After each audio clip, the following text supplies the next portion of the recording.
Talk with Tyson Bryden. Come on for the ride. We'll take you inside.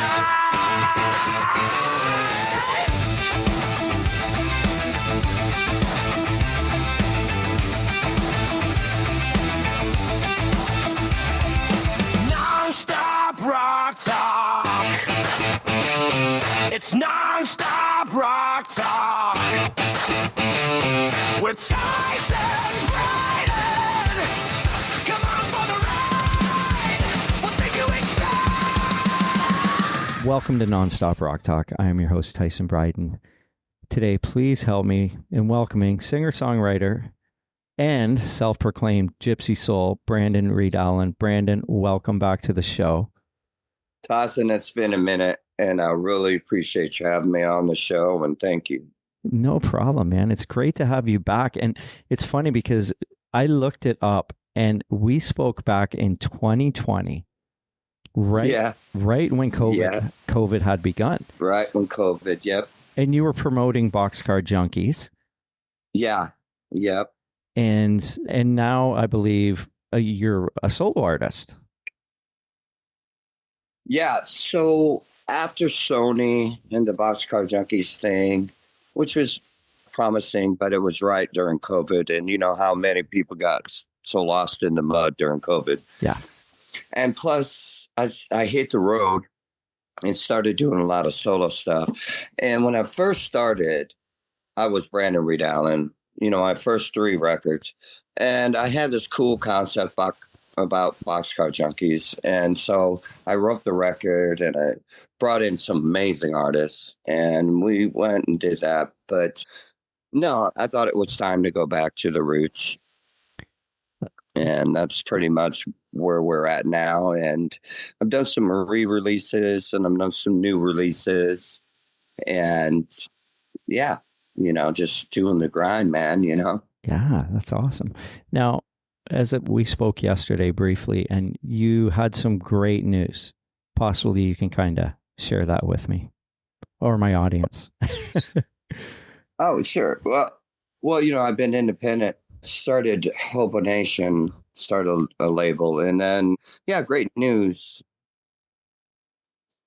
We signed with a label that's distributed through Empire,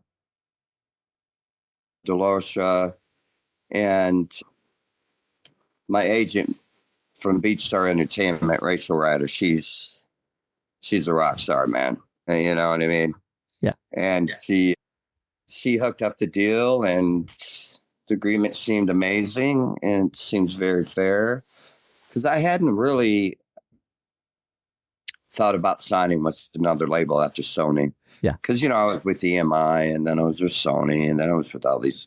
But it seems amazing. So we are going to hit the road. We are going to hit the charts and we are going to, God willing, right? And just get that stuff out there, man. That's awesome. That's great. Yeah. Yeah. Have they said when they want to start putting music out? Like, do they want to start doing this right away? I'm sure you've got new music written, and do they have a timeline on that?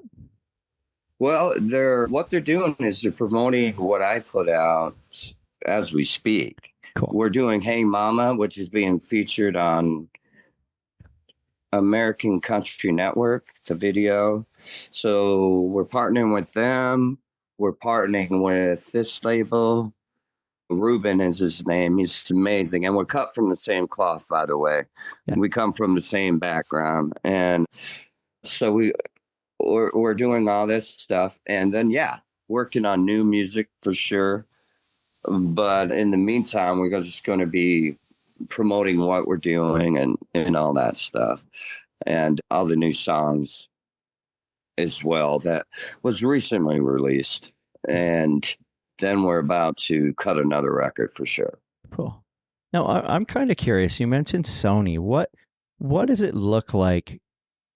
I mean, a lot of the artists I have on my show were with bigger record companies back in the, we're talking 80s, 90s. What is it like being on a big label in 2020, in the 2020s? It's a little different because, let's see, I had signed with EMI back in 98.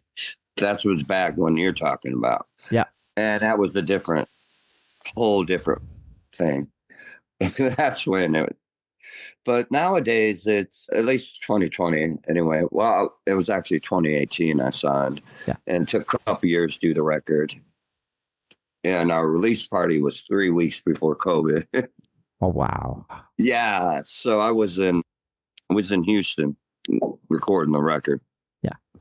And then they said, you should go back to Nashville. And so I went, but because, I've been there 30 years or something like that, Yeah. off and on, And so we do it's all industry people, everything, radio guys, and you know how that is. Yeah. And 3 weeks later, it just hits, Oh. and because before that, the radio, the DJs and the publicists and the publisher, everybody's totally stoked and hyped and, and then all of a sudden nobody could leave their house. So I had to reevaluate. And that's why I became Brandon Reid Allen again, rather than the Boxcar Junkies. But to answer your question, being with Sony is, well, I was, but it's different these days in terms of what they're willing to really go for, and they want to put you in a box. So I'm a genre kind of guy, you know what I mean? Mm-hmm. And they want you in there. But it seemed to be very good. I mean, the A&R guy was great. But yeah.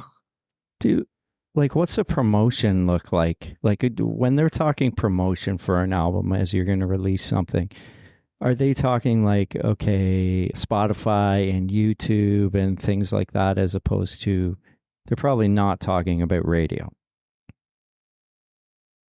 No. These days, it's all about digital. Now, I'm still working radio because it's working,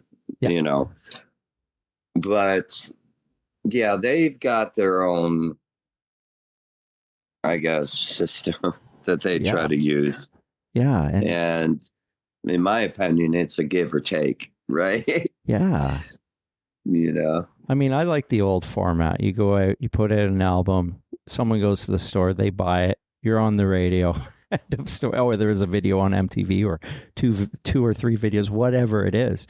I mean, that's how I grew up. And as how I grew up. How you grew up. Exactly. And that's what we knew as music buying public. We knew that's the way it was done. And now for me, I have such a hard time with it. Even when someone says, oh, that guy's got 1 million hits on YouTube. And I'm like, okay, like, does that mean he went gold or platinum? Because I'm in that genre still, right? It's just such a weird thing for me. You know what? You and I are sitting in the same fishing boat right here. Because I look at it, when I first started, you had to pay for records, Yeah. And that's how you made your money, Yeah. And you'd go to a record store and you'd get a vinyl or even CDs. And as an artist, iTunes would, at least you'd make money off that. Now streaming, it's such a crazy, crazy industry these days where you either independently invest in your record and touring and this and whatever, or the label does. Yeah. But it's such a different game. I was talking to my agent about it and I said, so I have to get a camera out every morning and dance around to get likes so I can sell my CD, my I know, music. that's crazy to me. Right? But isn't that true, though? Yes, It is. It's ridiculous, man. I agree. And I'm not that guy, you know? No. So, I mean, my biggest question, and I question this, okay, people pay for Spotify and people pay for whatever streaming site they use. Where's that money going? not just, do you know how much? Oh, it's minimal. It's 0.1 penny per stream. I don't know if you know this, but that is the truth. That's insane. Right? So this month I had 30,000 view streams or 40,000 or however many, right? But you can do the math, you know what I'm saying? Back in the day, that's like 50 grand. Yeah. Because you had to pay 99 cents from iTunes just to hear it. Right. Not anymore.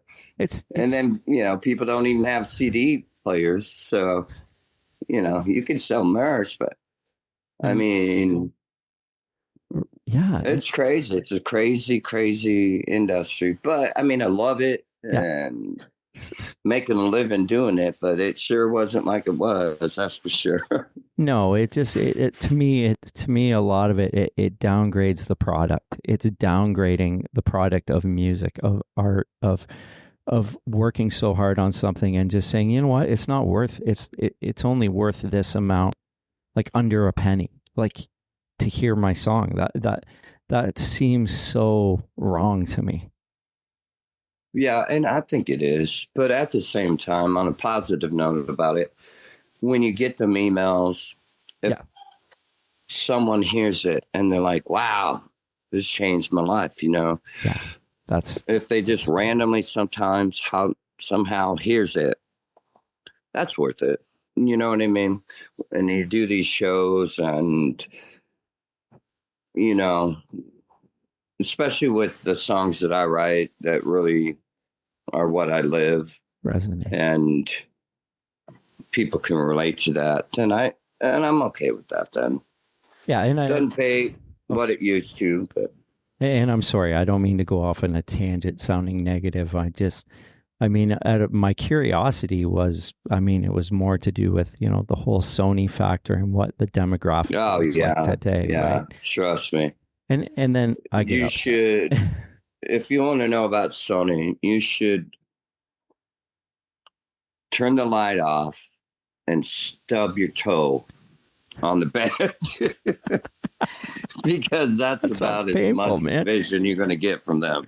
That sounds painful. It sounds very painful.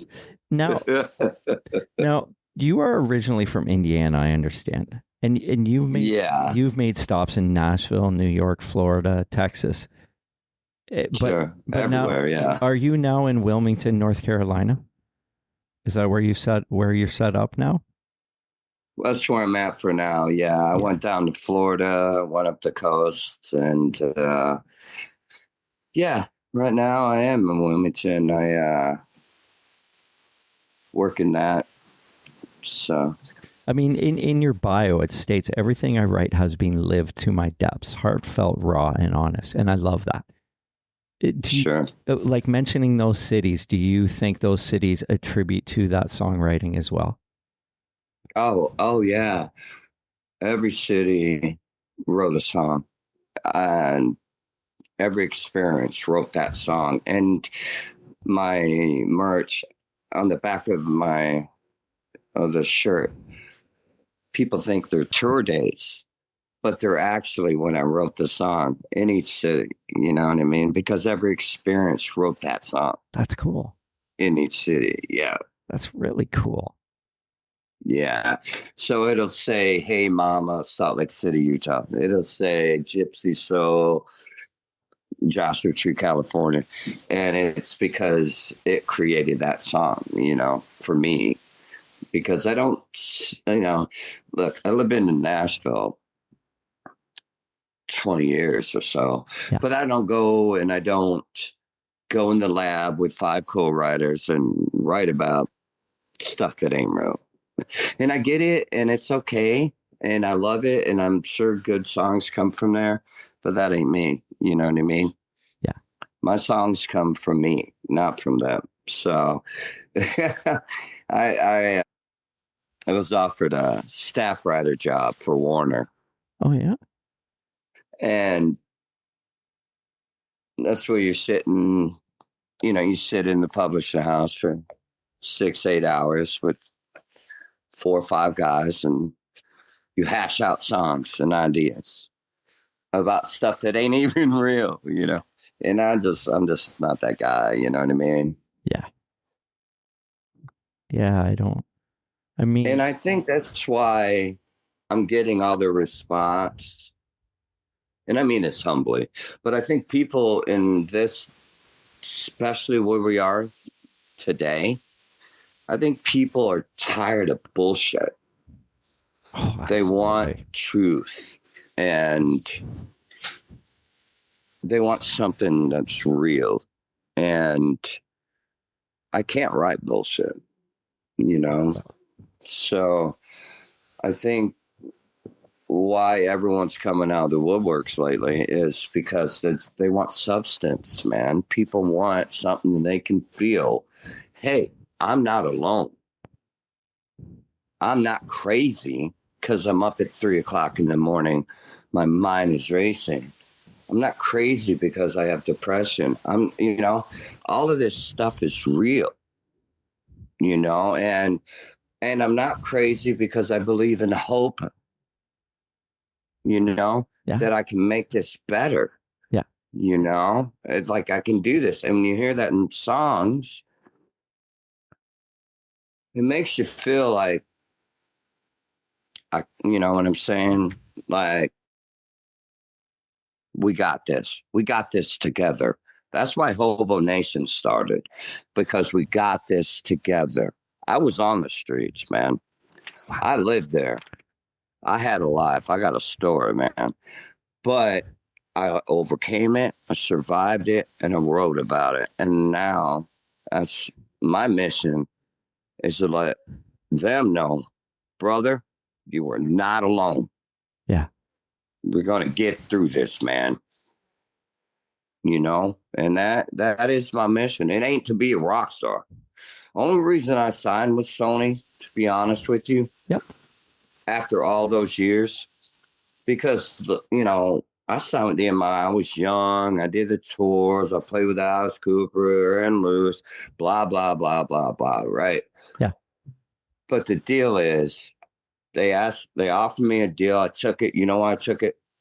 To get these guys off the street, to tell people you're not alone, to let them know that we're all the same. Yeah. And we got our own issues. You know what I mean? To bring relevance to their life if they hear it. And that's it. That's my mission. That's my mission. Not to be a rock star. Sure, I'll go on tour again. Sure, I'll sign another record deal again. Sure. But don't come over here and give me a attaboy pat. I don't need that. I don't want that. I want to help those that need it. You had mentioned that you were on the streets. Now you have a nonprofit initiative, as I call we're working on it. Yeah, to get people off the streets, and I mean, up here in Canada, this is a huge issue right now. Like in all our major cities, there are more people on the streets than I've ever seen before. It is unbelievable. Man, I'm sorry to hear that. And imagine, like we live in a country that is very cold in the winter. So, I know. Yeah. So I can't even begin to, I live in the city of Oshawa, which is outside of Toronto, and the amount of people like downtown in our downtown core in the wintertime was insane. And I commend you for that. I think it's so amazing to be, as someone who had lived on the streets as well, to be giving that, but to try and give that back as well and trying to help. Well, I'll tell you, speaking of Canada, Salt Lake City, Utah, it gets 30 below. Yeah. At least. Yeah. And the bus stops have them enclosures. Yep. And that's where I would go to stop the wind. So, absolutely, because Yeah. And my hands were black, my feet were black. I got frostbite, you know what I mean? Oh I was man. stuck out there. So I understand exactly what you're saying. Yeah. We, How I went from that to this is God thing, right? But I get it. And that's my passion, you know what I mean, brother? love it. It's like Yeah. I know what it feels like to be in that enclosure, trying to stop the wind. Yeah. And your feet hurt so bad and get frostbite. You got to wrap them up and everything. And I get it, man. I've been there. That's the thing that, a lot of DJs and people I do interviews with, they're like, your music's so personal and we can feel you in the room. And I mean this humbly. But the reason is because I did, and I was, you know what I mean? Yeah, absolutely. It's funny that you mentioned that, the bus stop right around the corner from me in the wintertime. Somebody had actually set up a whole, like they had all their stuff set up in the bus shelter. Sure. Yeah, and we would drive by and we'd be like, "Oh, that's good," and then we'd always check to see if they were still there. I mean, within I think within a couple of days or a week or so, the city had shut it down and taken it all down. But Of course they will. Yeah. but I was like, that is great. I mean, it is what it is. You have to find shelter. Survive. You have to survive. You have to find You shelter. have to survive, Yeah. at any cost. And if it's setting up in Salt Lake City, Utah, 30 below bus stop, but you do that. If it's Joshua Tree, 120 degrees, Yeah. you get a blanket, man, and you set it up from one tree to the other tree. You stop the sun, you know what I mean? You got to make it work. Wow. Which is so funny because I didn't grow up that way. It just life happens, Life happens. and then you make decisions, probably bad choices, I would say. And I'm completely transparent. I am not above saying I made some bad choices. But to be blessed as I have been since then. But look, every day I go through it too. Yeah. I second guess myself. Am I relevant? You know what I mean? Like, what's going on? Yeah. But then I get confirmation, which, like yesterday was a good confirmation, right? And so I feel like I'm on the right path. But I'm one of them. I'm one of you. Yeah. It doesn't matter how many awards I win, how many stars I play with, how many. I played in front of 30,000 people. I couldn't tell you how many times, 30,000 times maybe. But the honest truth is, I didn't belong there. I literally got lucky in terms of living. I got lucky because I'm alive. Yeah. You know what I'm saying? And I shouldn't be through all the things. And there's so many we could get, and we won't go into detail with that, but there's so many reasons I shouldn't be. And I'm just so grateful that I am. And now I get another chance to go at it again. One more time, at least. That's amazing. Give it another shot. And whatever that means, let's do it. Let's do one. Let's do one more record. You know what I mean? Yeah. So, That's cool. and let's get these guys off. I know people when they do podcasts or interviews, they like to talk about everything you ever did, right? They bring up every award and I get that, man. And we can sit here and fluff it. Look what everything you did. You know what? In the end of the day, the only thing I care that I did I got that guy off the street. That's what I did. You know what I'm saying? Good for you, man. How long ago was the timeline that you were on the street? How long ago was 16 years? How 16. long was 3? 3 years. Wow. That's a long time. That Yeah. is a long time. That's a lot of days. When A lot of days where you got figure out where you're going to sleep. I slept on rooftops. Man, I could go into detail with you, brother. I don't know how deep you want to go, but it's up to you, man. Whatever you want to say. I mean, it's. I often wonder when like sometimes I like hearing somebody's story, and this. I mean, I know we're talking about music, but this is your journey of how yeah, you got. yeah. here. I'm working on a book right now. Are you? Awesome. Yeah, it's called Unfamed. You'll get a kick out of this. The memoir of a stupid genius.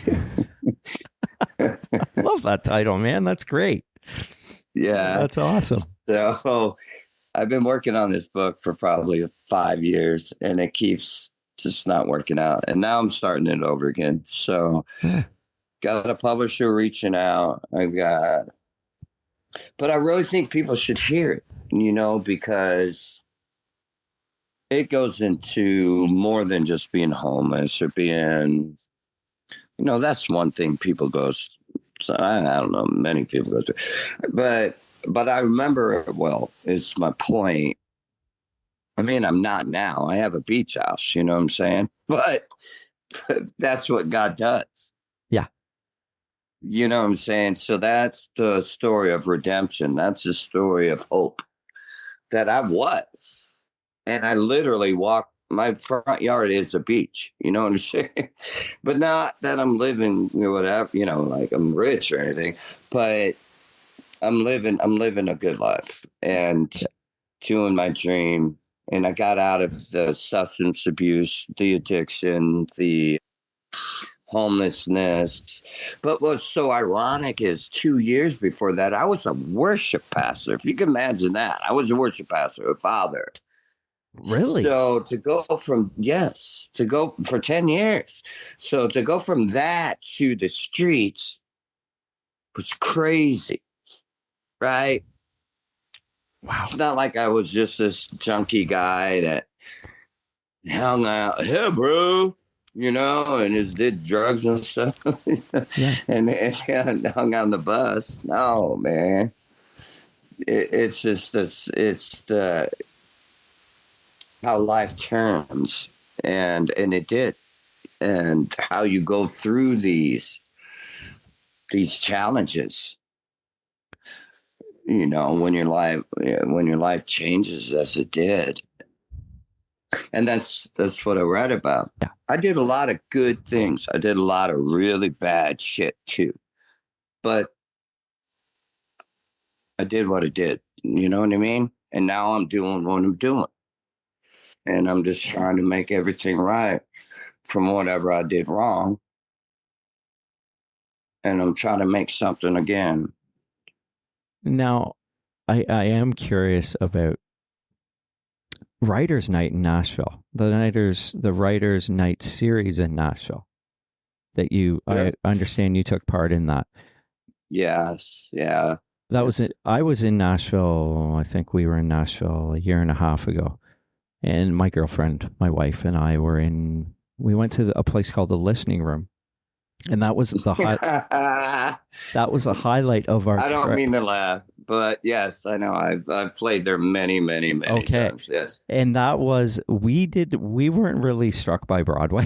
Like I have been before and I've done the whole thing. Oh my gosh. No. And I was like, this is not for me. This is not my thing.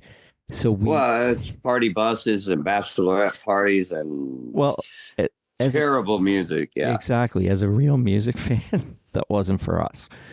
And some of them are good. It's great. But when I heard Metallica in a country bar, I was like, what is going on here? This isn't the Nashville my dad visited 30 years ago. No, I moved to Nashville in 2008. That's when it was Nashville. You know what I mean? Yeah. But then all these corporate people bought it up, and these condos and Jason Aldean's, and Yeah. they tore down Ernest Tubb, they I tore know. down Commodore, they tore down, they tore everything down. Yeah. It was different from the first time I went to the last time. Way different. Yeah. Way different. Way different. Yep. So you've done the listening room then? Yeah, I played there about 6 times, I'd say. We thought it was amazing. We went in the afternoon, and that was one of the best part of our trip to Nashville. Yeah, I played there. I was usually the headliner though, so it was like 9. But yeah, it's a great room, and it is, and great people. That's amazing. That's cool. Yeah, love that place. That's cool. And I recently just played at City Lemon. Oh yeah, with Tyler Hubbard from Florida Georgia Line. You know who he is. Yeah. And Tyler Farr and Heidi Newfield. So just recently, before I left Nashville and I decided to just go down south, man, for a minute, get a break, right? Because it started getting really crazy there.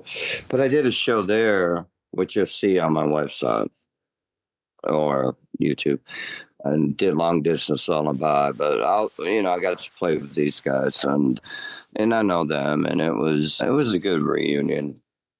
I was going to ask you about that, actually. That was at the Nashville City Winery, was that? Is that where you met? Is that where that was? Yeah. It's not a big venue. It only holds about 300-400 people. That's cool. But it was for a benefit for Cora. She has cancer. Oh, geez. Which is the drummer's daughter from Florida Georgia Line. Oh, wow. And so we were trying to raise money for her medical bills, you know what I mean? Oh, good. And so we got Taylor Swift donated a guitar. Really? John Rich was there. He donated, forget what, his guitar. And then, yeah, man, everybody collectively came together for her because she's only 9, That's crazy. That's too much, right? Yeah, absolutely. I'm not going to say the F word, but that is. Well, you can if you want. You know what I mean? But yeah, so we all came together and put a benefits together, and yeah, try to. But it was an amazing night. I mean, I don't want to say selfishly because I don't want to come off that way, but in terms of how it felt was amazing to be around amazing, great artists and to be a part of that, to help. And then there was one time the White House, the Great White Fire, we did a benefit. And this is when I would sign with Troy. Yeah. Lacetta from Tessa. He had a label. I signed with him. And I mean, you're talking Mark Bonilla from Leonard Skinner, you're talking Ed Roth from The Doors now. And it was an amazing band. It was an amazing experience. We raised $300,000 for the burn victims from that fire.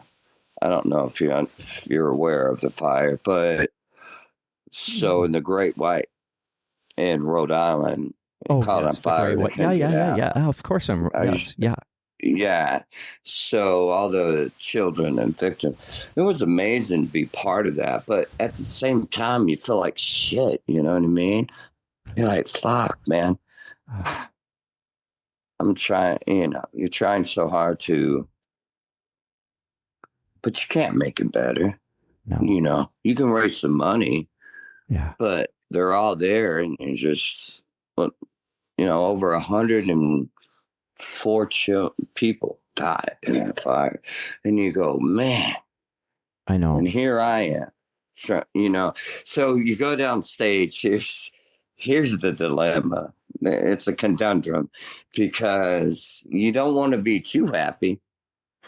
You know what I mean? But Yeah. you don't want to be too sad either. Right. So you got to find a middle ground. Because I want to go out there banging drums, screaming, hollering. Yeah. While everybody's not celebrating. Nobody's celebrating. You know what I No. mean? This is a coliseum of 40,000 people showed up. It's like I was in the green room going, how do I approach this? This is the weirdest one. Yeah. I've approached gigantic churches. I've approached college. I've approached theaters. How do I approach this? You know what I mean? Right. So I'm sitting there thinking, I can't be too happy. I can't be too sad.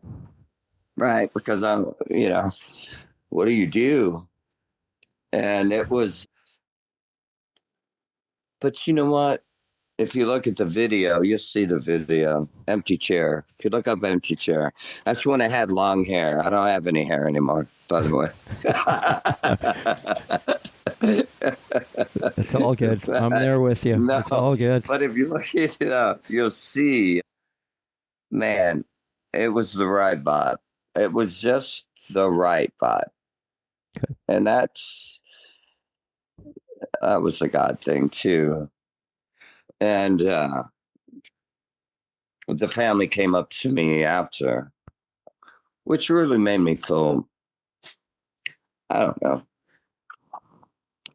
It made me feel good because it mattered to them. Yeah. You know what I mean? Like, not that I need to matter. It's not that I need to matter to anybody. It's that it mattered to them. And I thought, wow, good. I did my job today. Yeah. Wow. And not my job, but just, I don't know. You know what I'm saying? You get what I'm saying. Yeah, absolutely. I mean, that whole that fire situation, I read Jack Russell's book last year. And there's a whole segment about that in there. And you can't even put into words, like you said, about what that was like. And it was so emotional, man. It was the craziest show I ever did. Honestly, I've been on the road my whole life. And everybody, it just, I don't know how to explain it. Nobody wanted to be happy, but they didn't want to be sad. Yeah. I'm sitting in the dressing room, sharing the dressing room with Don Felder, if you can believe that. Wow. And I'm like, wow, and the Eagles. And we're going through songs because they came up with me on stage, and Gary Hoey, and nobody could crack a joke. It was just one of the weirdest things ever. Like, you know how normally when you're backstage, and I don't drink backstage or none of that stuff. It's not like strippers or anything, people think. It's not like that. It's water, grapes, and Skittles. That's my rider. Yeah. Right? That's not a lot to People ask on a rider. What's your That's rider? pretty I'm good. like, grapes, water, and Skittles. Okay. Perfect. So it wasn't like it normally is, where you're at backstage, everybody's whatever. This one was so different. It was just, everyone was just feeling it. And Aaron Lewis was there. And I went out and we were talking about the whole situation. And which is a great guy, by the way. I got to give him props because, he has 5 daughters. I don't know if anybody knows that. Wow. This guy's a family guy, Aaron is. And that's the first time I got to know him. We went back in the bus and we were like, oh. And we were talking about situation, actually. And he was really torn up over it, man. And I thought, man, I get it. You know what I mean? It was a crazy show. This is my point. It was probably the most emotional show I've ever done. Wow. Besides Yeah, Cora was pretty emotional. Yeah. But yeah, great show nonetheless. Anyway, Yeah. everybody showed up, did their job, and man, killed it. You know what I mean? I want to go through Hobonation, possibly track by Yeah. track, but let's talk about Hey Mama first, because I'm of the impression that there's a little bit of traction with that right now. Yeah. Yeah. They're they're doing some promotions, and like I mentioned, my agent Rachel Ryder at Beach Star, she got some things lined up with American Country Network where they're going to be featuring the video in June, starting in June. All of this is on the socials, you can check out. And, and they're pushing radio pretty well, and featured artists and things like that. So getting a lot of traction, airplay. Yeah, which is amazing. It's featured on the Southern Star Country Club on 90.5 FM, based out of Baltimore, Maryland, I believe, is one of the things that's going on with this song. Yeah, which was really cool because on the same playlist being featured, you got Weldon and Johnny Cash and Chris Christopherson, and all of these, all my heroes, and then you got me on there, just little old Brandon, I was like, yeah, man, that's super cool. I mean, I grew up with the old country, so my dad was a big old country fan, so I grew up with all that stuff, and then I really got into the rock thing, right, when I was about 10 or 11, but I mean, every time in the car was country music radio. And then Hee-Haw, of course, we watched Hee-Haw religiously, right? Oh, yeah. And then we had this other show, a Canadian show by this gentleman named Tommy Hunter, and he was on CBC, which was Canadian television, every Friday night. So he kind of did his thing in Canadian country music, and he'd have, Canadian artists on there. I think sometimes he'd have American artists as well, but that was my first introduction to music. Yeah. And he always said, and I think I've mentioned this on the show before, that if he loved Roy Clark on Hee-Haw, and he said, if I could ever play guitar well, he's like, then you're doing good. But I still don't think I play guitar as well as Roy Clark. I mean, that's some big shoes to fill, right? Yeah, I don't think many people do. What do they call him? Golden fingers? Yeah, he was unreal. And he could play everything too, right? Yeah. Like, because I remember him, like a lot of times him and Buck Owens would they play the banjo, right? He would play the banjo and Buck Owens would play that classic red, white, and blue guitar that he had. Oh, yeah. Yes. Yeah. So, and I mean, of course, the Dukes of Hazzard was all in there at that time too for us, you know what I mean? Like, it was a whole, and then, yeah, it was, I mean, those were great times. I mean, and a lot different than now. Man, so much different from now. The music everything was real, right? Yeah, exactly. Yeah. So I mean, getting back to Hey Mama, I love this song. Your vocal delivery is amazing. The vocal phrasings are brilliant. And that bass line, that intro bass line is so infectious. And I love the references. I believe Johnny Cash and James Dean. It's kind of got that rebel feel to it. Yeah. And is that what kind of that rebel feel, what you were going for? And do you kind of consider yourself in that equation?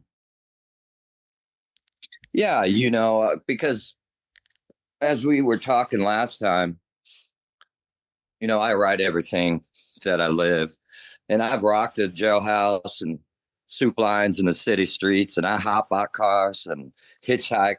Yeah. You know what I mean? I've done all that, so, and I'm truly a James Dean, Elvis freak, Johnny Cash fan. And so a lot of it is very biographical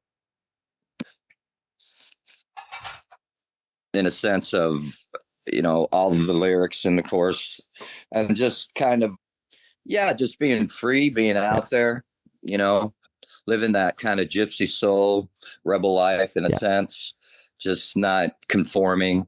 And a lot of the music doesn't conform in any type of genre, or doesn't follow any of the rules either. So I think a lot of my personality comes out in my writing.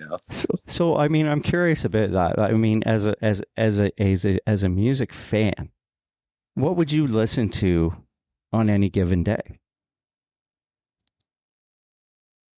As now, or man, it varies. I mean, I love rock, I love folk, I love Americana, old country, 80s, 70s classics. But I guess some of my influences, would be, I love Matchbox 20. I think Rob Thomas is a genius. Absolutely. Bruce Springsteen, Tom Petty, John Mellencamp, Eagles, Dylan. I mean, the list goes on and on. Are you a Steve Earle fan? I like Steve Earle. I like some of his stuff. Yeah. Sure. I like his tone. I think anything that's done well and authentic, you can tell which artists write their own songs and which ones don't. That is so true. That's a good point. That's very true. Yeah. You can hear it the minute it comes out of their mouth. Yeah. Okay, they lived it. They've done it.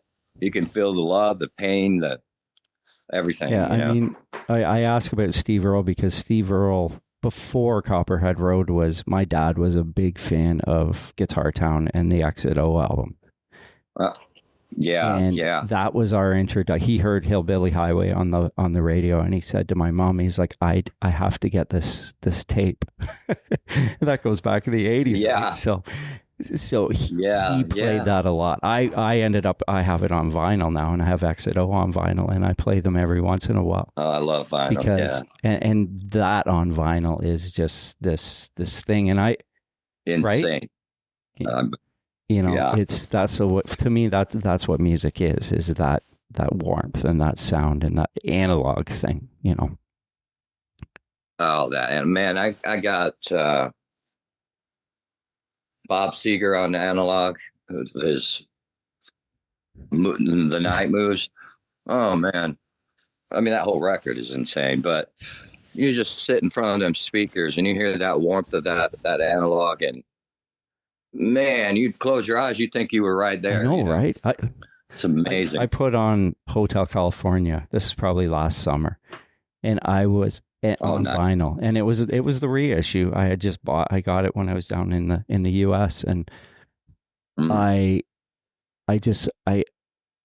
was infatuated with it, with the song itself, because I had never heard it in that essence. Yeah, right. Vinyl does that. Yeah, it takes away all that digital cluttering noise. That no compression. Right? Yeah, it's just honest music. The drums sound like drums. Right? Yeah. Yeah.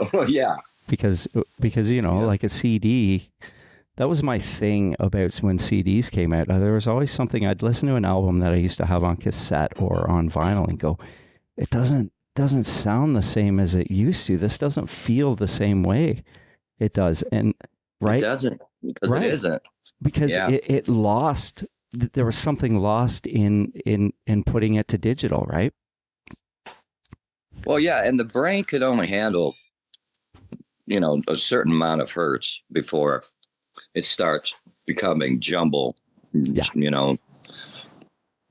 with that warmth and the 432 hertz coming out, and then like on an analog or something, it calms the front of your brain where you can actually learn and listen, stop and listen, to the actual instruments. And it's just, goes deep in the soul, when you really listen to an analog. Yeah, for me, I feel the same way about it.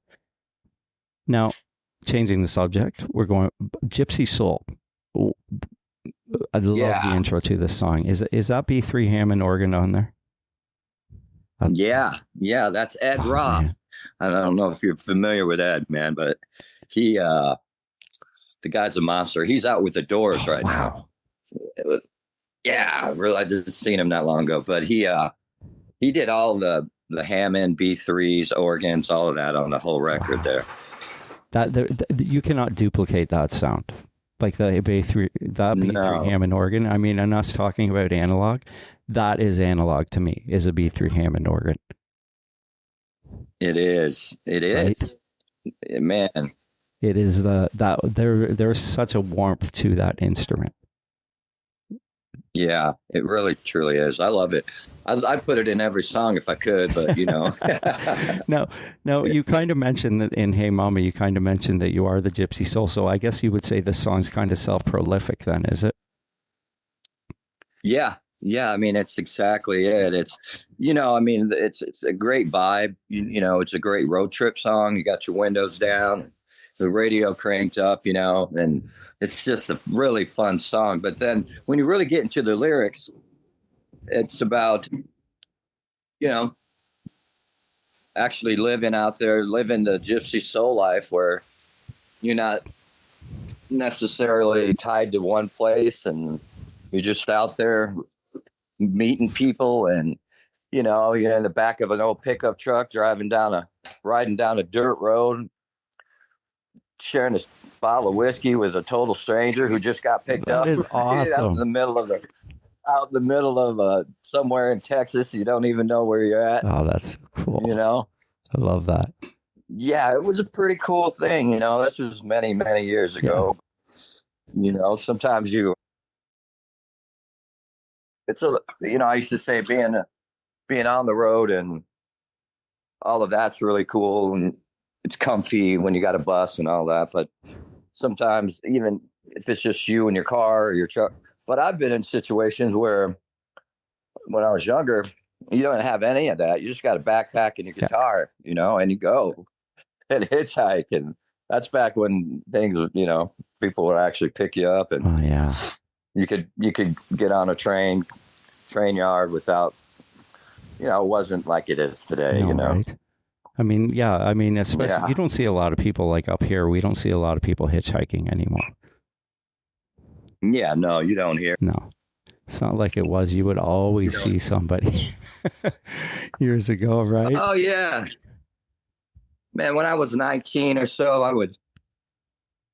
I'd hitchhike across the country, you know, with truckers, and you know, I'd end up stopping Joshua Tree, sleeping out in the desert, meeting all these cool hippies and artists and painters and sculptors, and you know, and other hobos, you know, because a lot of, I think, misconceptions with guys on the street flying signs and doing dope and doing all this stuff, which, you know, there's a disease, and we'll get into Hobonation later, the nonprofit that I've been trying to get going and you know, making some headway, but getting guys off the street and get them clean. But you know, there's a language between the hobos that started way back right after the war, where people would just, you know, grab their tool of trade, hop on the train and go look for work, Right. you know.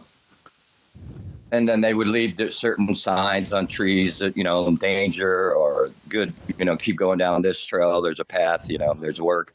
It was in it. When I get into the culture of it, I just fell in love with trains and the hobo life, Right. you know. And when I was younger, so I always said, you know, I'm going to do something one day with Hobonation. And as I mentioned, there was a time I was out there when I was younger, and both good and rough situations, because there's a cool part to it that's you can glorify, and then there's another part, you know, not so great, but it's all part of the journey, man, you know. And I mean, what I love about your music is that, and we discussed this last time, was that your life comes out in your song, which I love. Yeah, I appreciate that. I get that a lot, where people say after they listen to Hobonation or any of the songs, they're like, we know who Brandon is. You know, we got a pretty good idea about this. That is so true. Know? And a lot of my fans, well, I don't like to call them fans, you know, I mean, but a lot of folks that come to shows or listen to the music, they feel the same. They really feel a connection. Like, this guy's one of us. Yeah. He's just one of us. He's exactly like us. So, and that's what way I always want to be. I don't ever want to get, as my grandma would say, too big for your britches, kind of thing. I don't care how big I got. I would never not be me or write who I am or what I do. There's a sense of vulnerability in that, but also just that other people really get it and relate to it. And hey, if it speaks to anybody, awesome. Yeah. Now, what about Love? And I am quite familiar with this track because I believe this is one of the tracks that I wrote a write-up for you for. Yeah.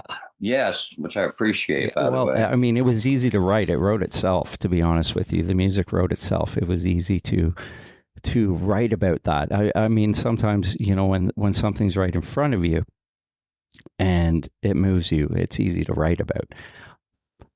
And this one really touches. This one's touching, and I believed I mentioned that this song is, I mean, that is a question. What about love? Kind of give me your idea of your thoughts in regards to this song when you wrote it. Yeah. I think what brought the hook line, What About Love, was I was at a park and I was watching. I love to go to parks and just clear my head and walk down the greenbelt or whatever, or trail or whatever. And I'm looking at all these people, and I was having one of those days where you're kind of getting in your head and you're wondering. And it wasn't about me day. It was about the state of where we're at as collectively, and seeing everyone doing their own thing, playing with their kids and, playing with their dogs, and everybody's just going about, in this beautiful area, and nobody's like really looking at each other or anything, and they're all just doing their thing. And I'm sitting there on the bench, and I just thought out loud. I said, I wonder if anybody's feeling the same way I do right now. Yeah. Or if all these people that are so disconnected, I wonder if they're all wondering what the other people are thinking or feeling. Yeah. And that kind of sparked the whole thing with, then I started looking back when I was on the streets and people would just walk by, ignore you, or I see, or even as an adult, I see how people treat guys on the street or people with less money, or, just, I'm like, where's the love at? Everybody's so worried about themselves. And I won't say everybody, but obviously, but as a collective, there's just so much greed and anger and disappointment.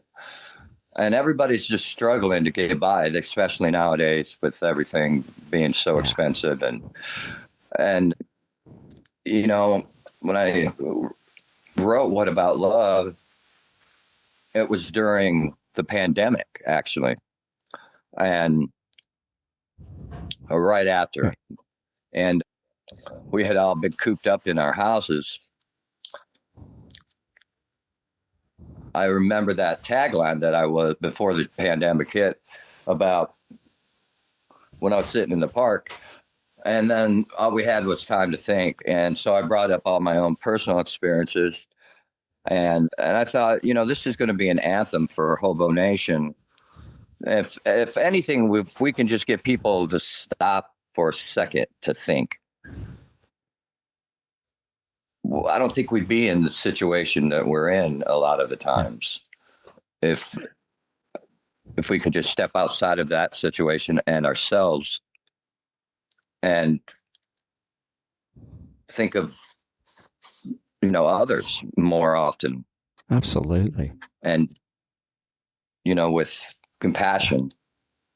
And so that's where that kind of came from. That's cool. That's awesome. I love that concept. I love where you got that from. And that is, I mean, it had me thinking about also like a whole John Lennon thing. And I had an artist on a few months ago that had, I can't remember the name of the song, and you may know it. It was about, you know, if John Lennon were still here today, almost that kind of concept, you know. Yeah. Which because we need that. We need anything to make this. I mean, you're talking about the whole situation with things costing so much. It's you know, I'm sure down in the States it's the same as it is up here. It's almost out of control. Oh yeah, I mean the rent, the groceries, always going to war. Right. It seems like it's, you know, just constant, always paranoia. But people are angry, they're tired, they're stressed, they can't pay that we can't. You know, it's, you know, disappointment. We thought everything was going to be different, and it's worse than it was, in my opinion. It's just Right. spinning in circles. So it takes a lot on everyone. So that's why I think, you know, getting out, listening to music that matters, you know, for me, I think the best medicine is music that's real, that you can reach down and grab a hold of and relate to and feel, rather than just hear it, you know, truly experience it, you know, where it starts with grandma at the screen door, you know, screen door slamming, grandma standing staring back at me. She was the most important person in my life. She was my savior, really. And that's exactly what would happen, you know. She'd be like, you kids go outside and play. Don't come back to the porch lights on, you know. Because we go out in the woods and we're building, you know, because we grew out in the middle. I grew up out in the middle of nowhere, and just woods, cornfields, and back in the day, You could do that. and just ride your bike around the neighborhood. I mean, my you know. grandmother used to do the same thing. I would be there by myself, and I would take the bike, and if I was staying with her, and I'd drive around, and I'd find a baseball field where somebody was playing, and I'd sit and watch, and then I'd bike somewhere, and then I wouldn't come back until the street lights came on. Yeah. You know? So that song's got close to my heart. It's talks about being, you know, a childhood. My grandmother talks about going through addiction in my past, being on the streets, you know, just being real and giving people hope that, hey, it's possible to get out of that situation. Right. You know, if you're in it, or you know somebody in it, you can get out. And it's never too late, you know. So there's that, and then the element of love and trying to connect everyone together. I really feel like a channeled. I mean, I didn't sit down and write. You know how you just said it. Your review wrote itself. Most of my songs usually do, especially that one. That was just given to me, really. You know, I just had to execute it, and you know, like a puzzle, put it all together. Yeah. But yeah. It was a really cool experience. It's for me as well. And you know? it's it's an amazing song, as I said. And the other one I did a review for was Shadow Man, and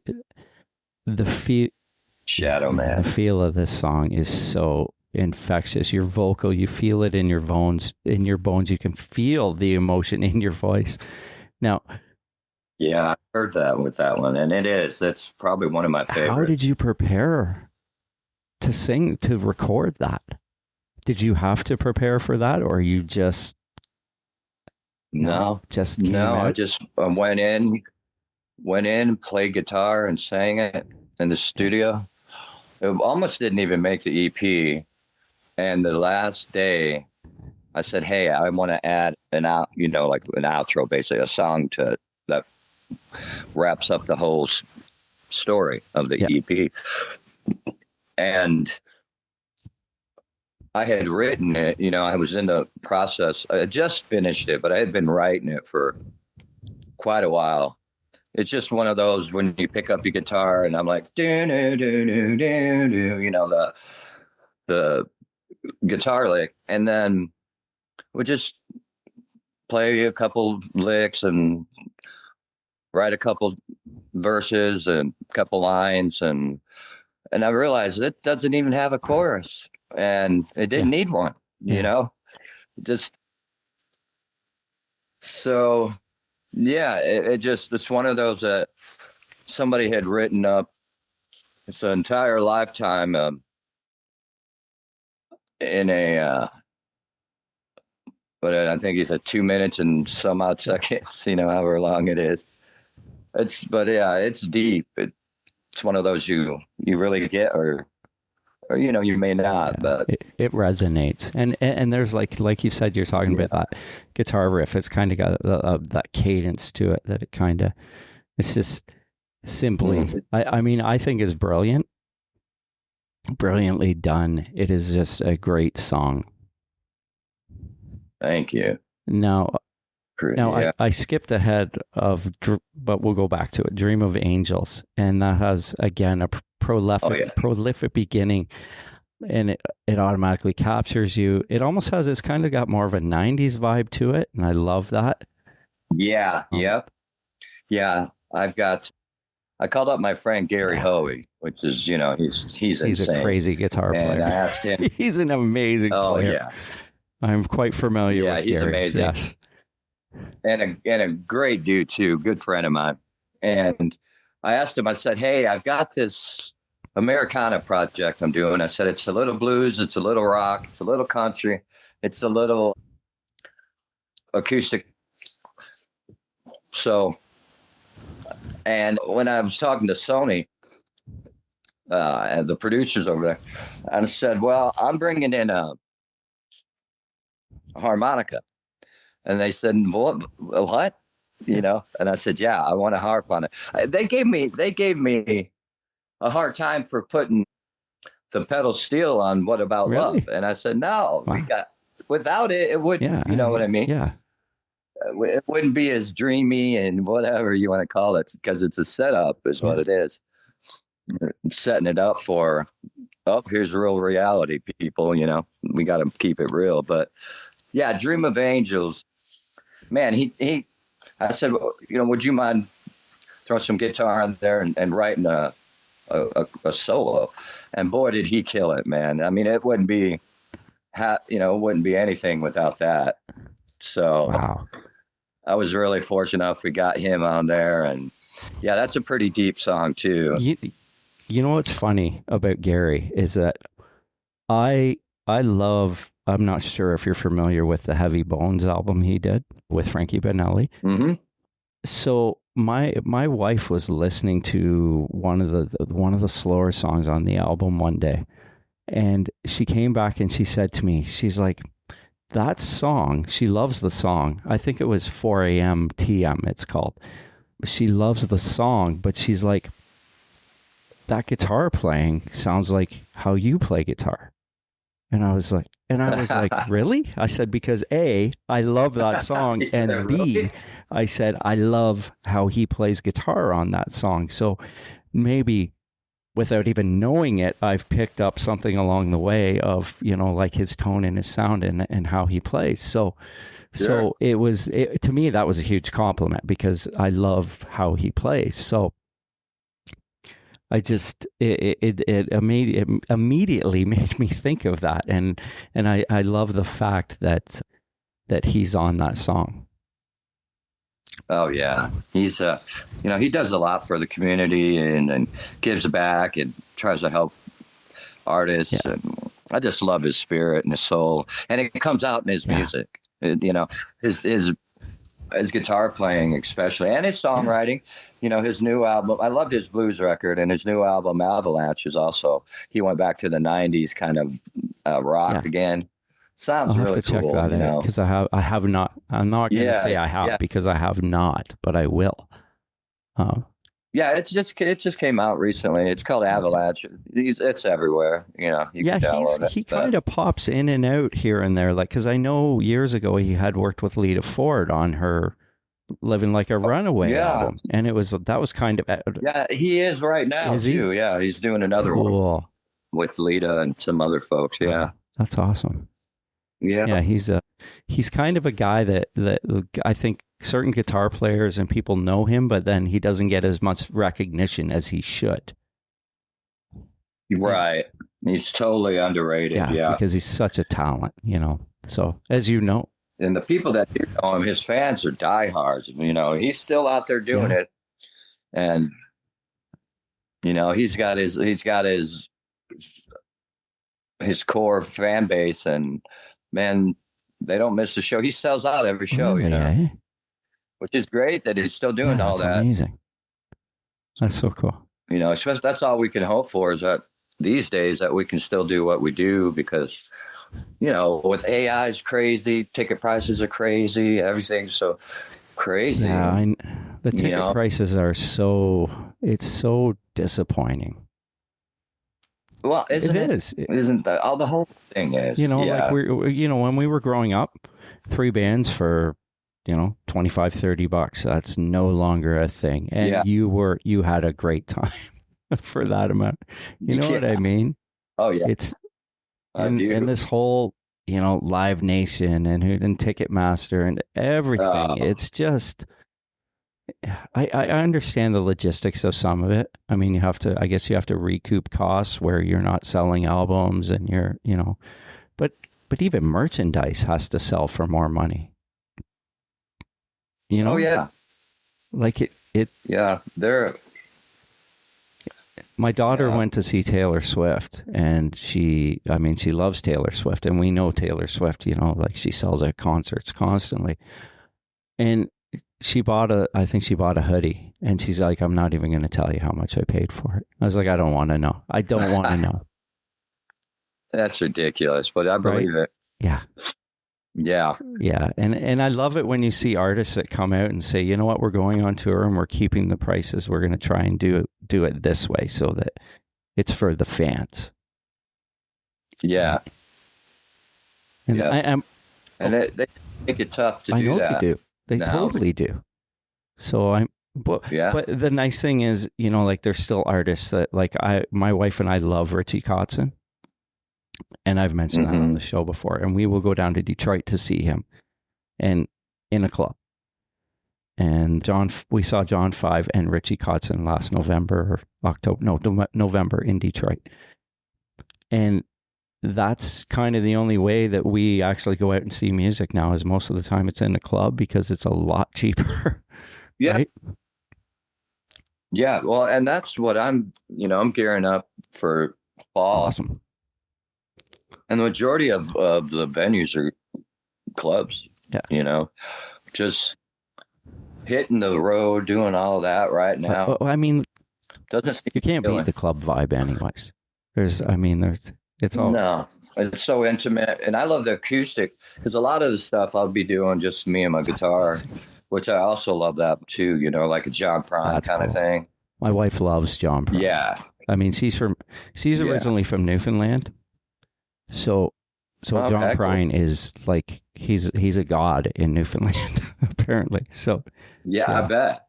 I love his stuff. Yeah, he's a huge inspiration. That's cool. And so going on tour in the autumn brings us to Autumn Rain. Autumn Rain, yeah. And it almost has that Joe Cocker type beginning. That's what I got from it, which I thought was so cool because, I mean, there's so much there. Joe Cocker, you know. And it hits you immediately, but it's perfectly calculated. You bring it back in as you hit the verse, and it's such a songwriter's song. It creates a great mood, and you can actually sense of what Autumn Rain is. The changing seasons, there's dampness possibly. It's still warm out, the smell in the air, the leaves are changing. And I felt all that in the song. Yeah. Yeah, I tried to. And you know what's funny? I'll tell you a little secret. Nobody knows this. Autumn was a girl that I had a crush on when I was young. That's awesome. Oh, that's so cool, man. That's wicked. That's so cool. Yeah. Guess it always stuck with me. Oh, that's wicked. That was a great one. Now, Hobonation. Let's talk about that. Not only is it the album title, but it's part of who you are as well and what you're doing, more or less, I guess, right? Yeah, you know, I'm trying to. You know, I released, I think, probably 20 songs in 2025. A lot of them were some were new, some were unreleased, some were re-released, couple that didn't get a fair shake, you know. So I put collectively, I went and I put them all out under Hobonation LLC, and because I wanted to rebuild that platform that we had during COVID, you know, when we were Sony, and but doing it with my rights, which I did end up signing with another label here. We're gonna see how it works out, but you know, just trying to partner with folks like, you know, like Jody over there at Best Bet. Jody's the best. My agent. Love Jody. You know, doing all that. But with Hobonation, basically, use the music as a platform to get folks of all walks of life and give them an opportunity. And we'll be doing a lot of outdoor gigs and setting up at parks and stuff, even just get a permit and do these hobo festivals, try to raise money. But we're going to let them in too. You know what I mean? No covered charge, no nothing. It's just going to be basically a big gathering in the park with sponsors. We'll get vendors that are, you know, Joe's Burgers, whatever. Hey, you know what? You come set up a stand, feed some folks, and get your name on all the promos, you know, and everybody's going to know that you care about your community. You know, we get enough of them and we can start raising money to get these guys off the street. So that's another way. That's then amazing. We'll do, I'm looking at doing sponsorship, one-on-one, kind of adopt someone to see them through this whole situation and get them back on track kind of thing. And so there's a lot of avenues, you know, partner with local employment services and, you know, all of this stuff that, again, my agent / manager, Rachel over at Beach Star, she's going to be a huge part of that aspect of Hobonation as well, you know, gathering sponsorship and booking where we can do these.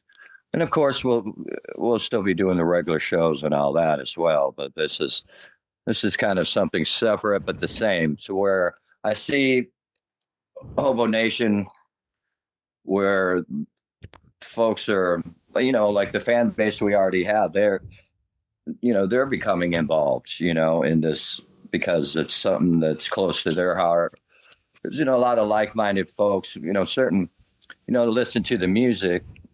They understand what I'm about. They understand what the music's about, and then they understand what the mission is about. So we have the music, we have the purpose, and we have the mission. Right. And we collectively work on the platform, and which is what we're doing now, right? I mean, we're trying to get the word out. We're doing radio, we're doing podcasts, we're you know, TV, whatever, shows, and releasing music, and just kind of trying to bring a little light to this dark place that everybody's kind of in at this moment. You know, I won't say everyone, but, you know, just this unsure moment that seems to be, you know, in our face. Yeah, basically. Exactly. Every day we wake up. I mean, when you drive down the street and you look at the gas price, the price of fuel. I mean, that's a reminder of what's going on in the world. You know? Yeah. It's just, you know, I'm trying to take, you know, what I want to do in this new record that this next record I'm working on right now. Writing anyway. I haven't started any production yet. I've noticed when I write a record, when I do a full record or an EP or something, I never start tracking, or it's kind of like a movie for me in my mind. It's like a screenplay almost. I've got to have it from beginning to end, and it tells a story. And then I sit down with it all acoustic for a while, however long it takes, and put it all together. And then I'll start tracking it, bringing in, you know, all the other musicians and producers, whatever I need. I usually produce myself as well, but at least co-produce it. But had some opportunity to work with some amazing producers, which are really talented. But yeah, it's going to be called Forged by Fire, which Nice. is, pretty much the same theme as all the other stuff that I do. Man Born Blind, that record was all about basically being shaped and by life and all of that. It's good stuff that you can do. Yeah. Right. It's try to survive and make something good out of it. And if people and really get moved in it, makes them feel less alone, then at the end of the day, that's what it's, what it's all about. But so, yeah, like I was saying, this new record is going to be a little more, remember back pretty much when music had a message and there was a reason people listened to it, because the singer-songwriter era, I think was one of the greatest eras in music. And Joni Mitchell, Dylan, all of these guys. And people would really listen. And it was a movement, which is what I would love Hobonation to be.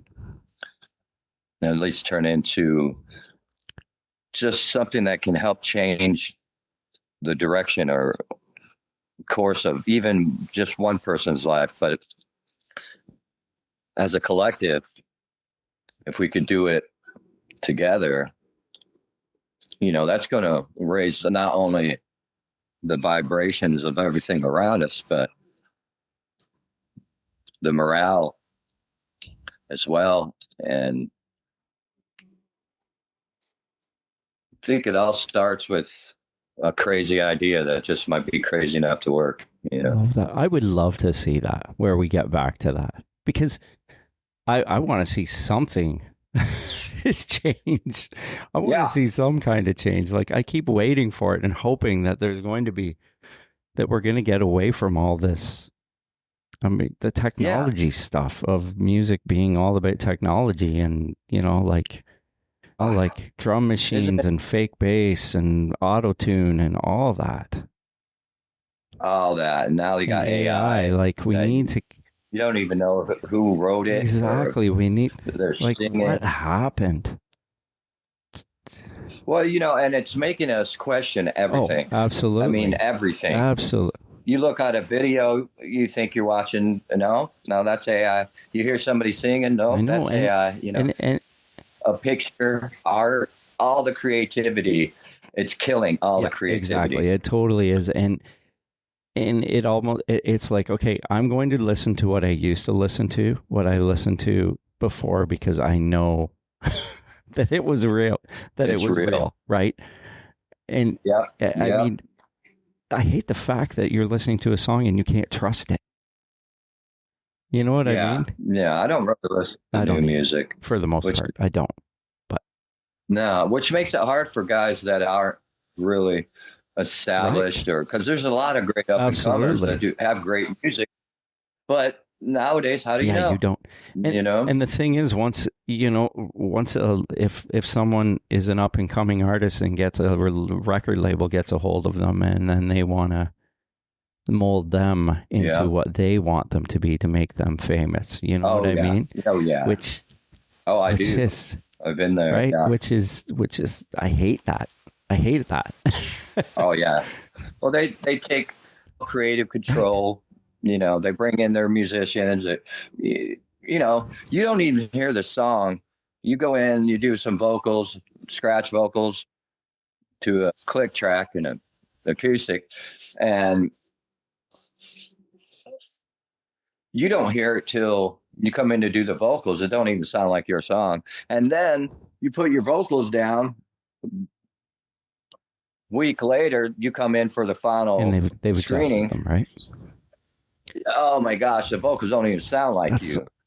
I said, man, this is not going to work for me. This was one of my first deals. Luckily, it was only a single deal or something. Yeah, I couldn't believe it. I was like, no. Yeah, I would be I would be No. upset. I got bought out by EMI, Really? thank God. And they let me have creative control, and Wow. which is all I wanted, Yeah. but Wow. yeah, they're shysty with with their publishing and masters, and they want you to be them or the market, I swore I'd never do that again, and I haven't. Yeah. Well, good for you. That's amazing. Yeah. I was a kid, I get it. It's and that's the thing. That's what they take advantage of too. Is younger people that don't. I mean. Oh yeah. I mean they've been. I mean labels have have been taking advantage of bands and people since the beginning. What they can. The beginning. Since what they can get away with and what they can. Oh, you want a record deal? Well, just sign here, but. You don't read the fine print and find out that you're not going to make any money. It's crazy. No. It's still like that. Exactly. It's so. I hate the fact that all these people can make all this money off of your art and leave you with nothing. Except you. Vultures. I call them vultures, more or less, right? Yeah, they are. Sharks. Vultures, whatever you want to call them, and that's what it is, and it's so wrong. It is. I don't know how they legally get away with it. Well, I don't know how Spotify and all the streaming. I don't know how they get away with it. Do you realize we get paid? I know. Yeah, I'm well aware of that.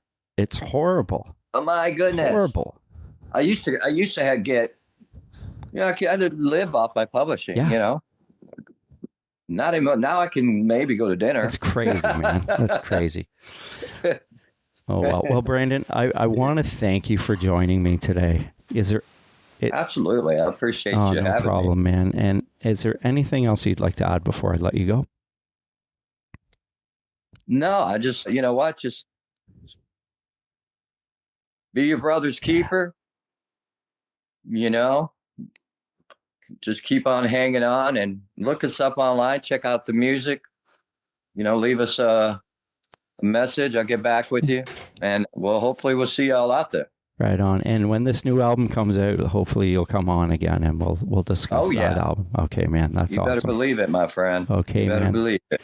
All right. Well, I wish you all the best, and we will talk soon. All right. Hey, I'll look you up when we come to Canada. Okay, man. Yeah, I will be there. When you come, all right, I will be there. All right, man. Take it easy. All right. Keep in touch now. Will do. Thank you. You too. All right. Cheers. Later, brother. Later.